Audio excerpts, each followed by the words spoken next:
Mitä sukupuoli tarkoittaa vuonna 2025? Sukupuolesta puhutaan yhtäkkiä mediassa koko ajan. Ajallemme on tyypillistä olla erilaisia ihmisiä huomioiva, korrekti ja ihmisoikeuksia kannattava. Viime vuosina on alettu puhua sukupuolen moninaisuudesta ja jopa vaalikoneissa on kysytty mielipidettä sukupuolten määrästä. Tätä eroa ihmiskuvassa voi kutsua osaksi laajempaa kulttuurisotaa, jossa väittelevät ikään kuin kapeakatseiset, suvaitsemattomat juntit ja suvaitsevaiset ja ihmisoikeuksia liputtavat ihmiset. Asetelma on oudon mustavalkoinen. Samaan aikaan ollaan huolissaan poliittisesta kahtiajakoisuudesta. Sukupuolesta puhutaan nykyään erityisesti vähemmistön näkökulmasta ja usein myös yhdessä seksuaalivähemmistöpuheen kanssa. Seksuaali- ja sukupuolivähemmistöt ovat kuitenkin kaksi täysin eri asiaa. Ihmiset ei ymmärrä tätä eroa. Kysymys kuuluu, miksi näistä puhutaan yhdessä. Toinen on niin sanotusti legit, mutta toinen epäselvempi termi. Noin joka 10 ihmisistä on muuta kuin hetero, mutta mitä tarkoittaa sukupuolivähemmistö? Kuka edustaa vähemmistöä ja millä mittarilla? Ja onko tämä suhde enemmistöön pysyvä ero suuruudeltaan? Kuka saa jatkuvasti palstatilaa, kun puhutaan sukupuolesta? Kielenkäytön sekavuus ja ilmiön poliittisuus on yksi syy, miksi mä kiinnostuin tästä aiheesta.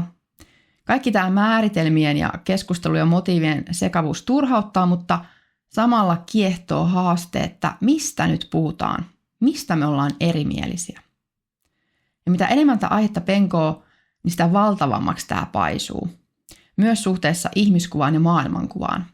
Esimerkiksi suhtautumisessa poikkeavuuteen ja eroihin ja rajoihin ylipäänsä. Mistä ja milloin moninaisuuspuhe ilmestyi tietoisuuteemme? Yleisemmin viime vuosina, mutta muutos tapahtui vähitellen viime vuosikymmeninä. Voimme syyttää tästä filosofeja ja psykologeja ja etenkin heidän ajatuksiaan hyödyntäviä poliittisia aktivisteja. Ensin feministit alkoivat kyseenalaistaa naisten ahdasta sosiaalista roolia. He näkivät, että biologian ei ole pakko sanella, miten elämäänsä elää, eikä miesten odotuksia myöskään sosiaalista roolista tarvitse noudattaa.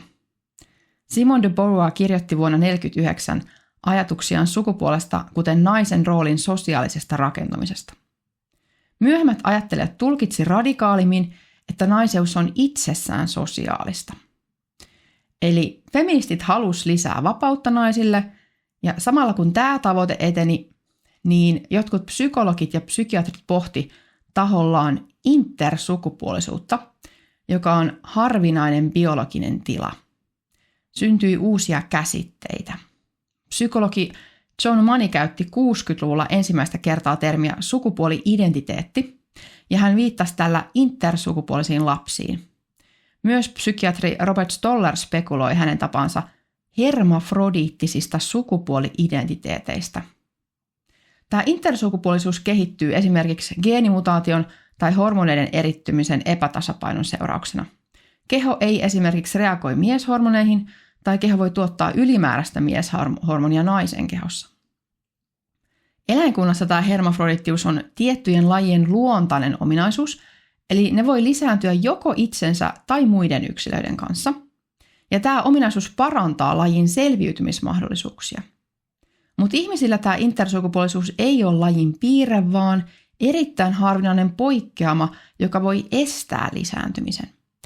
Ihminen ei siis tuota kaksia sukupuolisoluja. Siis yksi yksittäinen yksilö ei tuota kaksia sukupuolisoluja. Ranskalaisen Michel Foucaultin ajattelussa intersukupuolisuus haastaa perinteiset käsitykset sukupuolesta ja paljastaa, miten valta toimii luokitellessaan ja hallitessaan ihmisiä. Hän viittaa 1800-luvulla eläneeseen intersukupuoliseen Herculine Barbiniin, jonka elämä päättyi itsemurhaan, koska 1800-luvulla ei haluttu suvaita sukupuolisesti poikkeavaa yksilöä. Sen ajan yhteisöllä oli liikaa, että hän alkoi elää miehen roolissa. Häntä pidettiin hermafrodiittina, eli tämä esimerkki otettiin eläinkunnasta. No, tämä Foucaultin ajatus vallasta varmaan riippuu siitä, että miten intersukupuolisiin suhtaudutaan keskustelussa ja lääketieteen käytännöissä. Nykyäänkin on esimerkiksi kritisoitu vauvojen sukupuolielinten leikkelyä kosmeettisista syistä. Että eihän nyt tietenkään pidä pakottaa ketään tiettyyn muottiin ilman mitään syytä. Eli siis ehkä on haluttu hyvä, ettei lasta kiusata myöhemmin tai välillä voi olla ihan fyysinen syy korjailla elimiä, että elintoiminnot toimii. Mutta totta kai on väärin leikellä ilman, että siihen on mitään tarvetta liian aikaisessa vaiheessa, niin kuin nyt vauvoja. Sitten taas ranskalainen filosofi Monique Wittig kyseenalaisti 80-luvulla biologisen sukupuolen olemassaolon. Hänen mielestään epätasa-arvoa luonnollistettiin mies-nais-biologia jaolla. Toikin on jännä kela, että jos jokin asia ei ole biologiaan liittyen tasa-arvosta, niin se voisi muuttaa muuttamalla käsitteitä ja sanoja. Vuonna 1990 Judith Butler jatkoi sukupuolen käsitteen kyseenalaistamista. Sukupuoli on hänelle ylisukupolvinen performanssi, ja hänen myötä naistutkimuksesta tuli sukupuolen tutkimusta. Ja sen myötä, kun ennen puhuttiin transseksuaaleista, niin alettiin puhua transsukupuolisista. Eli tämän gender-käsitteen asema toisin sanoen vahvistui. Transnainen Julia Serrano jatkoi 2000-luvulla tätä historiallista muutosta väittämällä, että sukupuoli-identiteetti määrittää sukupuolen. Ja tämä identiteettiteoria lähti siis lentoon 2000-luvulla. Filosofi Kathleen Stockin mukaan aktivistit otti psykologeilta ja psykiatrilta ajatuksen tästä identiteetistä ja feministiltä ajatuksen, että joku muu kuin se, että mihin sukupuoleen syntyy, niin määrittää sukupuolen. Näiden yhdistämisestä syntyi tämä ajatus, että sisäinen identiteetti määrittää sukupuolen. Tämä termi genderhän oli alun perin hyödyllinen sana kuvaamaan sukupuolen sosiaalisia piirteitä, eikä silloin ajateltu, että sukupuoli olisi lähinnä joku sosiaalinen rakennelma. Mutta esimerkiksi laki, jonka perusteella sukupuoli on nykyään ilmoitusasia, niin sehän suhtautuu sukupuoleen sosiaalisena ilmiönä. Sukupuoli-identiteetistä tuli tavallaan yksityinen kokemus sukupuoliroolista. Ja tämä taustalla ollut intersukupuolisuuden tutkimus ennakoi myöhempää puhetta muun sukupuolisuuden identiteetistä. Siis siitä huolimatta, että alun perin kyse oli biologisesta poikkeavuudesta, joka on todennettavissa. Kaikki sukupuolen moninaisuutta liputtavat ei myönnä, että he suhtautuisivat sukupuoleen pelkkänä identiteettinä ja sosiaalisena rakenteena, vaan heidän mielestään itse asiassa tämä yksilön sisäinen kokemus on biologiaa. Mutta eikö sen silloin pitäisi olla todennettavissa? Mun mielestä tässä on selvä ristiriita. Kathleen Stockin mielestä transihmiset ansaitsevat lakeja ja käytäntöjä, jotka suojelee syrjinnältä, mutta niiden ei pidä perustua tämän sukupuoli-identiteetin käsitteeseen. Tieteen on hänen mukaansa korvannut aktivismi ja onnistunut loppaus. Ja huvittava kyllä, tämän gender-ajattelun, eli tämän ajattelun sukupuolen moninaisuudesta ja biologian häivyttämisestä omaksuneet on sitä mieltä, että biologisesti ajattelevat on jonkin ideologian omaksuneita, vaikka siis tässä on tällainen historiallinen tausta. Ja Hesarin toimittaja Tommi Nieminen vertasi äskettäin trumpilaisia suomalaisia taistolaisiin, ja hän mainitsee tässä myös sukupuoliajattelun ja viittaa esimerkkinä vantaalaisiin ja ilmajokisiin, esimerkkinä ihmisistä, joiden mielestä on olemassa vain naisia ja miehiä. Melkoista retoriikkaa. Hesarin toimittajalta, varsinkin kun tähän asti juuri genderistejä on syytetty taistolaisuuden kaltaisen oppiin haksahtamisesta. Eli tuttu strategia, että syytetään syyttäjää siitä, mistä itse syytetään. No koska tämä puhe alkoi muuttua Suomessa? Esimerkiksi sana muun sukupuolen ilmestyy suomalaiseen mediaan Setan myötä vuonna 2014 ilmeisesti. Ruben Stiller kirjoitti alkuvuodesta Ylellä olleensa Setan kielikylvyssä ja lukeneensa toisin sanoen Setan luettelon sukupuoli- ja seksuaalivähemmistöjä koskevista termeistä. Esimerkiksi queer on poliittinen ja usein akateeminen näkökulma, joka kyseenalaistaa yhteiskunnan sukupuoleen ja seksuaalisuuteen liittyviä normeja. Yhä useammalle queer on myös identiteetti, jonka kuvaamiseksi perinteiset sukupuolta tai suuntautumista määrittelevät sanat ovat liian rajoittavia. Myös heteroksi itsensä kokeva henkilö voi olla queer. Pride-kulkoetta varten Seta teki tuona kesänä epävirallisen muun sukupuolisten lipun. Yle listasi samana vuonna jutussaan maailman vaikutusvaltaisimpia teinejä, josta yksi oli amerikkalainen Jazz Jennings. Yle kertoi hänen olevan muun sukupuolinen. Ja loppuvuodesta Helsingin Sanomissa on juttu Ruotsin kielineuvoston tuoreesta uudissanojen listauksesta. Mukana on sana muun sukupuolinen. Seuraavana vuonna keväällä 2015 Yle kertoo nuoresta työnhakijasta, joka on muun sukupuolinen. Tadaa! Trendi on syntynyt. Meillä on sana, jolla selittää hankalia tuntemuksia, ja kun on sanoja, voi levittää tietoa, vaikka se ei perustuiskaan mihinkään todelliseen. Eli siinä, missä SETA puolusti alun perin seksuaalivähemmistöjä, niin se puhuu nykyään enemmänkin sukupuolivähemmistöistä. Sivumennen sanottuna Jennings sai tämän transdiagnoosin 4-vuotiaana, ja hänelle aloitettiin hormoniblokkerit eli murrosiän alkamista estävät blokkerit 11-vuotiaana. Jos transitio aloitetaan näin nuorena, seksuaalisuus ei pääse kehittyä millään tasolla ja henkilöstä voi tulla käytännössä kastroitu sekä hormonaalisesti että elimellisesti. Sukupuolia nainen ja mies ei määritellä lainsäädännössä. Tasa-arvolain idea oli alun perin edistää naisten tasa-arvoa ja myöhemmin on haluttu edistää niin sanottujen sukupuolivähemmistöjen tasa-arvoa. Vuoden 2015 lakimuutoksen myötä sukupuoli-identiteetti on Suomen laissa. Niinkin epämääräisenä kuin kokemuksena ja itseilmaisuna. Ja tällä lakimuutoksella haluttiin estää sukupuolen ilmaisuun perustuva syrjintä. Miksi ei voida kieltää syrjintää ilman, että alettiin muuttaa sukupuolen käsitettä? Vuonna 2023 haluttiin eriyttää sukupuolen oikeudellinen vahvistaminen lääketieteellisistä tutkimuksista. Ei haluttiin, että sukupuoli on juridinen ilmoitusasia ja että kuka tahansa voi sen muuttaa kerran vuodessa. Tämä niin sanottu self-ID-laki, jota on ajettu myös muissa laissa, niin kukas olikaan sen loppaamisen takana? SETA ja monet muut kansalaisjärjestöt ja SDP, Vihreät, Vasemmistoliitto ja RKP. Tämä syrjintäkielto on empaattinen ja siinä halutaan taata yksilön vapaus omaan kokemukseensa. Eri asia tietysti olisi, jos laki määräisi, että tiettyä ideologiaa pitää opettaa. Mutta sukupuolen moninaisuus on opetussuunnitelmassa.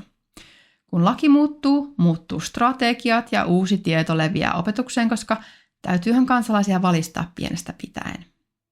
Sitaatti somesta. Olin koulutuslautakunnan kokouksessa, missä käsiteltiin joku opetushallituksen sukupuolten moninaisuuteen liittyvä päiväkodin johtajalta vaadittu suunnitelma. Olin melko järkyttynyt, että tällaista aivopesua pitäisi päiväkodissa harjoittaa.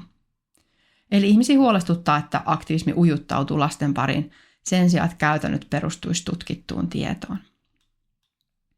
Yhtäkkiä sinänsä kaunis ajatus sensitiivisestä kasvatuksesta on vaihtunut siihen, että ohjeissa kehotetaan sukupuolen moninaisuudesta voi jakaa ikätasoisesti tietoa lapsille kertomalla esimerkiksi, että jollain pojilla on pimppi tai on mahdollista kasvaa aikuiseksi naiseksi, vaikka olisi syntymässä määritelty pojaksi. Mä en jaksa uskoa, että tässä viitataan intersukupuolisiin.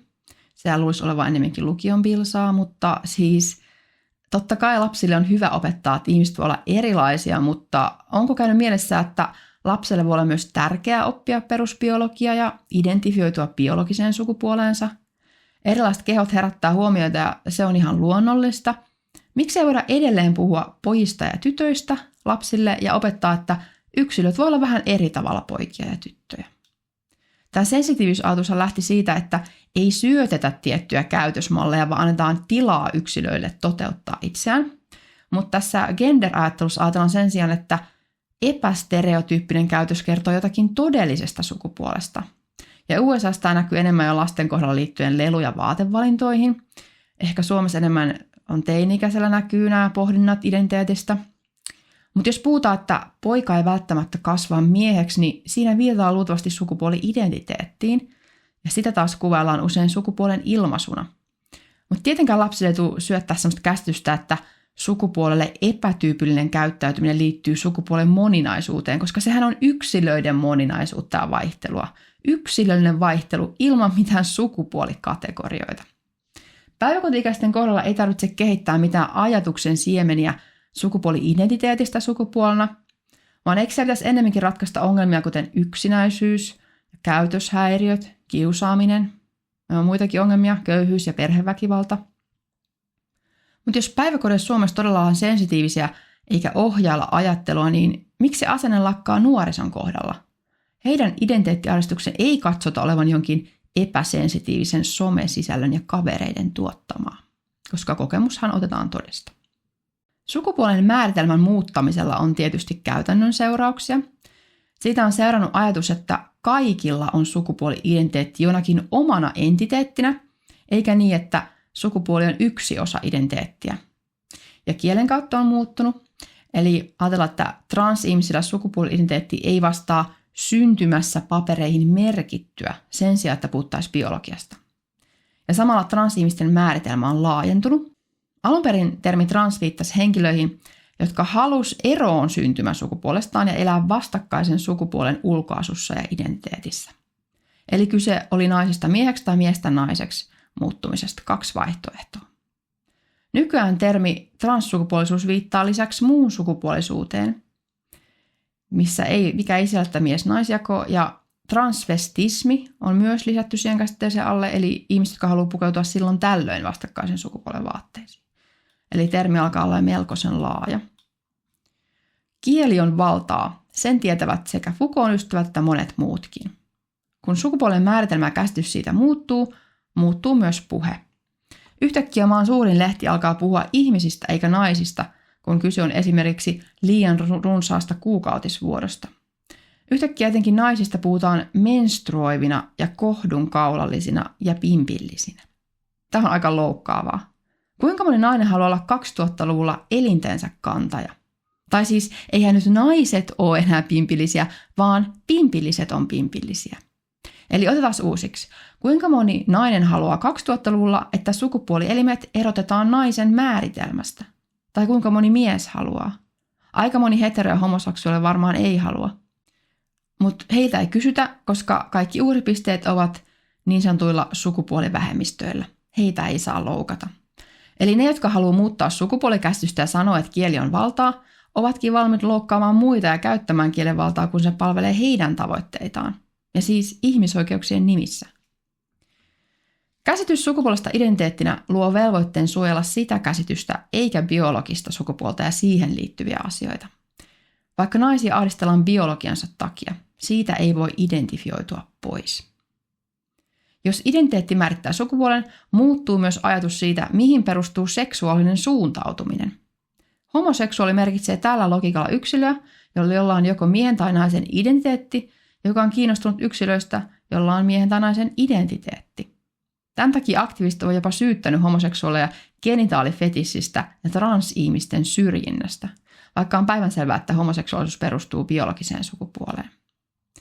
Moni homo myös suree sitä, että heidän omat tilaisuutensa ja jopa deittailu on vaikeutunut, kun on epäkorrektia pitää tapahtumia biologisen sukupuolen perusteella, ja deittisovelluksessa ei saisi ilmoittaa, että on kiinnostunut biologisista miehistä tai naisista. Mutta jos voi syyttää syrjinnästä sen takia, ettei tietty keho kelpaa, niin eikö se ole homofobista? Pitäisi tuntea vetoa kehoon, johon ei tunne vetoa. Korrektiuden nimissä.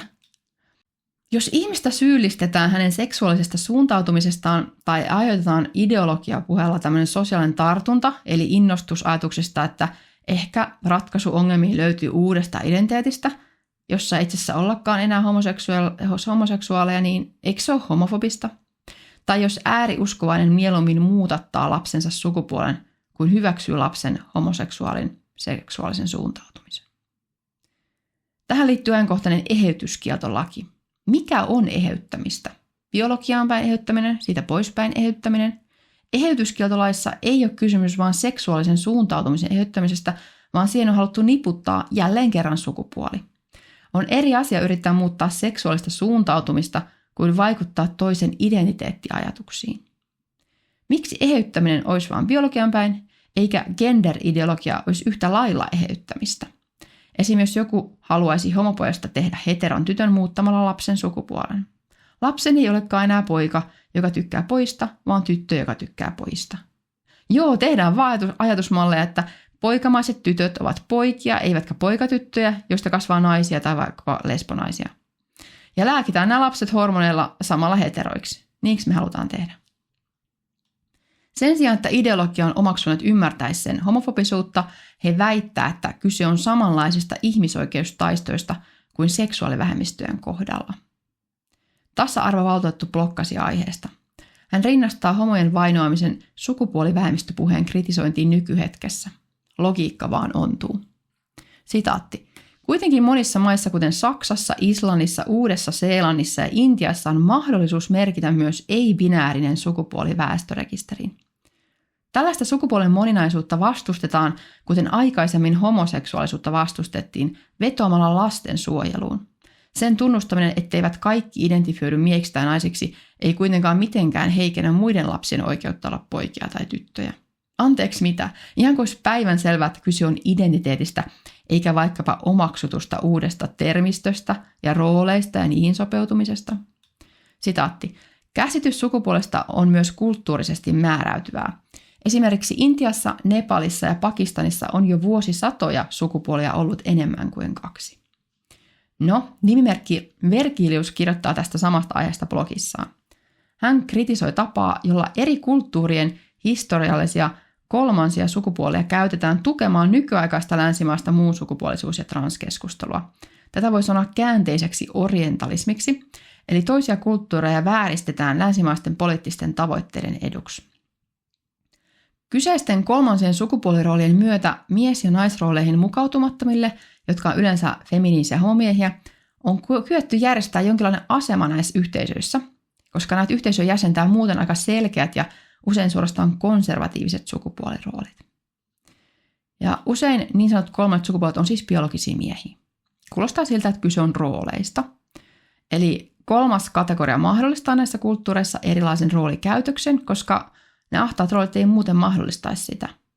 Mutta eihän meillä lännessä ole tällaisia ahtaita rooleja, kunnes niitä on nyt taas alettu kaventamaan tällä stereotyyppisellä sukupuolipuheella ja kategorisoinnilla. No, muutkin käytännöt muuttuu, kun määritelmät muuttuu. Esimerkiksi terveys, esimerkiksi naisten terveys ja biologia. Miten edistää tietoisuutta ja hoitomuotoja esimerkiksi hormonaalisiin häiriöihin, jos naiseuden ykkösmääritelmä ei ole biologiaa? Toinen asia, mihin vaikuttaa, on tilat. Self-ID-lakimuutos monissa maissa vaikuttaa siihen, että ketkä saa olla erilaisissa sukupuolen perustuvissa eksklusiivisissa eli muilta suljetuissa tiloissa, esimerkiksi kouluissa, majoitustiloissa, vessoissa, turvakodeissa, vankiloissa ja raiskauskriisikeskuksissa. No nyt vaikka USA:n presidentin vaihduttua siellä on nyt erikoisia uutisia kuultu ja heilurin vastaliikettä ääripäästä toiseen, niin samaan aikaan Skotlannissa Edinburghin kaupunginvaltuustossa harkitaan rahoituksen leikkaamista naisten apujärjestöltä, koska järjestö haluaa tarjota turvapaikkoja ja ryhmäterapiaa vain naisille biologisessa merkityksessä. Kolmas asia, mihin vaikuttaa, niin on urheilusarjat ja 4. tilastotietoa, jota käytetään tutkimuksissa ja päätöksissä. Esimerkiksi Briteissä on alettu käyttää oppilaiskyselyissä oppilaiden sosiaalista sukupuolta kyselylomakkeissa biologisen sukupuolen sijaan. Tämä toki muuttaa tuloksia. Ei löydetä enää eroja, jotka liittyy biologiseen sukupuoleen.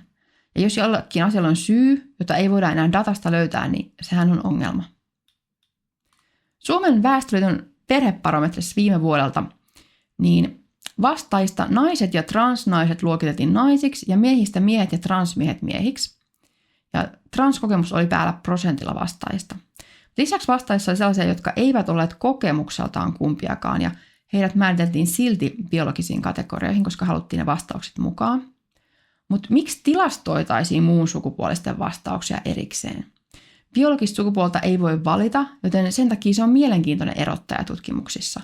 Mitä lisäarvoa joku muuttuva identiteetti ja niin kuin muun sukupuolisuus, joka on paljon häilyvämpi kuin biologinen, niin mitä lisäarvoa se toisi tutkimukseen?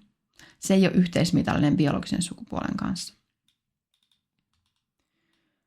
Sukupuolia on siis 2, koska sana sukupuoli viittaa sukupuoliseen lisääntymiseen. Ihminen on nisäkäs ja eläin. Sukupuoli ei kerro yksilöstä, vaan lajista. Usein törmää saivarteluun, että entä jos on nainen, jolla ei ole kohtua tai kuukautisia. Mutta siis edelleen sukupuoli ei viittaa yksilöön eikä yksilön elämänvaiheisiin tai sairauksiin eikä varsinkaan valintoihin. Se on vaan taustakehys meidän kehoissa ja totta kai sillä on vaikutusta meidän elämään ja rooleihin. Mutta länsimaissa myös vapaus elää elämänsä kehon rajoituksista tai mahdollisuuksista huolimatta on laaja. Yksilön ei ole pakko alkaa esimerkiksi äidiksi. Tosin käytännössä moni haluaa äidiksi ja biologiahormonit myös edistää tätä halua. Totta kai se on filosofisella tasolla ikävää, että me ei olla täysin vapaita meidän kehoista, mutta niin se vaan on. Me ollaan eläimiä. Mä en usko, että vapaus löytyy meidän kehojen ulkopuolelta, koska me ollaan meidän kehot. Me ollaan elämän vankeja joka tapauksessa jollakin tapaa. Ja tämä on itse asiassa yksi iso ajatteluero koko tässä niin sanotussa kulttuurisodassa. Kommentti Laventeli Veikkosen blogista. Se, että meidän erikseen pitää miettiä, mikä on nainen ja mikä on mies, on pähkähullua. Sama jos meidän pitäisi pohtia, miten määritellään yö ja päivä. Ei voi sanoa yötä yöksi, koska kyllä päivälläkin nukutaan. Planeetan toisella puolella on päivä, joten ei meilläkään ole välttämättä yö. Maa ei kierrä aurinkoa, vaan aurinko kiertää maata, koska kyllähän se maasta katsottuna siltä näyttää. On väärin yökukkujia kohtaan, että yhteiskunta toimii päivisin, joten kaikkien pitää ruveta tekemään ja harrastamaan öisin. Ja jos syön ei suostu, niin voi mennä nukkumaan, mutta eipä päivälläkään ole silloin mitään asiaa tehdä mitään, koska silloin nukutaan. Myös 24 tunnin vuorokausi on väärin, koska aikahan kuluu meistä kaikista eri tavoilla. Jokainen voi määritellä ajan itse ja olet siinä ajassa, jossa koet olevasi. Tämän omituiseen biologian dissaamiseen törmää eri puolilla. Helsingin Sanomien kirjallisuussivulla toimittaja kertoo Rachel Kaskinin kulkueteoksesta ja kirjoittaa sanan biologinen sukupuoli lainausmerkkeihin. Sitaatti. Hänen sukupuoliajatteluaan on pidetty myös jähmeänä ja vanhahtavana. Esimerkiksi New York Magazinen kriitikko moittii kulkuetta sukupuolifundamentalismista. Linkki vie Andrea Longzhuun tekstiin. Toimittaja jättää mainitsematta, että Longzhu on transnainen, joten totta kai häntä voi tympiä, että Rachel kirjoittaa biologisesta naiseudesta. Transnaisen kokemuksen ei pitäisi jyrätä naisten kokemusten ohi, koska totta kai syntymästi naisen kehossa elänyt kokee asiat eri tavalla ja se määrittää elämää eri tavalla ja päinvastoin. Mitä tulee sukupuolen moninaisuudesta puhumiseen, niin sitaatti somesta. Hämmentävintä tässä on se, että sukupuoli on moninainen, kunnes se ei enää olekaan. Palkkaeroja, oppimistuloksia, väestöennusteita ja oikeastaan ihan kaikkia tilastoja käsitellään täysin binäärisesti. Jopa sukupuolikiintiöt koskevat vain miehiä ja naisia. No, toisinaan sukupuoli on selviö. Kun uutisoidaan esimerkiksi, että 30 vuotta sitten uponneen Estonian 137 pelastuneesta vain 26 oli naisia. Kun uutisissa kerrotaan näin, niin mitä siellä tarkoitetaan? Pelastuneiden identiteettejä? Estonialta oli todella vaikea päästä ulos. Se vaati fyysistä voimaa. Ja syy, miksi naisia pelastui niin vähän, johtui siitä, että miehet ovat keskimäärin naisia vahvempia. Eli uutinen viittaa biologiseen sukupuoleen. Otsikko. Korona-aika sekoittaa naisten kuukautiskiertoa. Viitataanko tässä niihin, joilla on naisen identiteetti vai kenties biologisten naisten lähtökohtaisen ominaisuuteen? Naisilla on kuukautiset, koska se liittyy lisääntymiseen, koska me ollaan nisäkkäitä. Otsikko. Tutkimuksen aiheena ovat miesten asenteet naisiin kohdistuvaa väkivaltaa kohtaan Suomessa. Naisjärjestöjen Nytkis ry teki kyselytutkimuksen miehille kesällä 24 väkivallasta. Mä en tiedä millä perusteella vastaajat löydettiin, että etsittiinkö miesidentiteetin omaavia biologisia miehiä vai riittikö, että juridinen sukupuolimerkintä on miehen. Nykyään aikuiset saa itse päättää juridisen sukupuolensa, mutta voisi kuvitella olettaa, että väkivaltatutkimuksessa mielenkiinnon kohteena on biologinen mies ja nainen. Ja sivuminen sanoen, tutkimus- ja tilastojen hämärtyminen on yksi syy, miksi on ongelmallista antaa ihmisten muuttaa juridista merkintäänsä fiiliksen tai identiteetin mukaan. Otsikko. Miksi mielenterveys reistaa erityisesti naisilla? Mielenterveyden kysymykset ovat Suomessa selkeästi sukupuolittuneita. Masennuslääkkeiden käyttäjissä on huomattavasti enemmän naisia kuin miehiä. Naisilla on myös runsaasti miehiä enemmän mielenterveysperusteisia sairauspoissaoloja. Sukupuoli näyttelee aika keskeistä roolia mielenterveydessä, sanoo Työterveyslaitoksen tutkimusprofessori Ari Väänänen. Mieheyteen liityt ajatukset tavat voivat estää miehiä hakemasta apua. Miehet saattavat paeta vaikeiden tunteiden käsittelyä päihteisiin. Okei, voidaan pohtia, vaikuttaako tähän eroon kasvatus, kulttuuri, työkulttuuri tai luokka. Mutta siis vaikka tämän eron syynä olisi kulttuuri eikä biologia, niin ero näkyy eri biologisten ryhmien välillä, eikö niin? Sitaatti.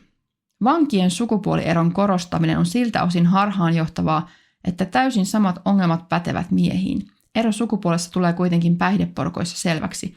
Naiset ajautuvat usein pitkäkestoisempiin ja vaikeampiin tilanteisiin kuin miehet. Vaaranalaisimpia ovat huostaan otetut tytöt, jotka ovat erityisen vaikeassa paikassa karkumatkoiltaan laitoksista. Kun juttelen koulussa tyttöjen kanssa, he vaikuttavat saavan sitä enemmän ehdotuksia aikuisilta miehiltä, mitä heikommassa elämäntilanteessa he ovat. Suomesta arvioidaan löytyvän kymmeniä tuhansia saalistajia.